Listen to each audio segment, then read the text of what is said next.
Ibang klaseng paglilingkod ang ipinakita ni Congressman Jill Bongalon simula noong naluklok siya sa ika-19 na Kongreso. Balikan naman natin ang ilan sa mga nagawa niya bilang mambabatas, hindi lamang para sa kanyang mga kababayan, kundi para sa mga Pilipino. Ang detalye ihahatid ni Simon Ong. Itinuturing mang bagito, nagpamalas na angking galing sa Representative Raul Angelo Jill Bongalon. Hindi matatawaran ang kanyang galing, hindi lang bilang isang public servant, kundi isang mambabatas na mayroong sapat na kaalaman para ipatupad, gamitin sa interpelasyon at isabuhay yung mga batas sa ilalim ng konstitusyon. Isang halimbawa niyan ay ang pangunguna niya bilang panel sa nangyaring House Quad Committee hearing tungkol sa malagim na administrasyon sa ilalim ni dating Pangulong Rodrigo Duterte. Based from my understanding, Mr. Chair, the jurisdiction or the general mission of the ICC is to investigate and, if warranted, prosecute individuals who are charged with heinous crimes such as war crimes, genocide, and crimes against humanity. Would that be correct? Yes, Mr. Chair, including a fourth crime, crimes of aggression. So these are the only 4 types of crimes tried before the ICC.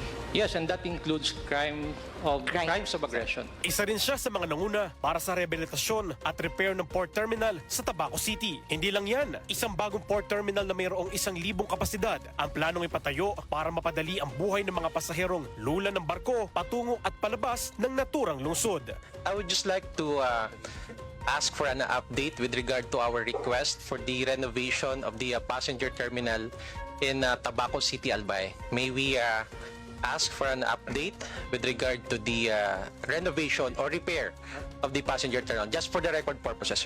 I would just like to update the good Congressman that the invitation to bid for the repair and rehabilitation of the existing passenger terminal building in Tabaco, Albay has already been issued, and we expect to bid that out within September. Lumaban din sa Representative Bongalon, hindi lang para sa healthcare benefit expansion ng PhilHealth, kundi para sa pagbaba ng premium contribution ng mga miyembro. Nang sa gayon ay hindi na makaltasan ng malaki ang kanilang take-home pay para sa kanilang mga pamilya. Can you commit na hindi lang kayo nakatuon or nakafocus doon sa benefit expansion, but can you commit also, as prayed by the Honorable Stella Kimbo last year and for this year, na kung pwede i-decrease nyo yung premium contribution?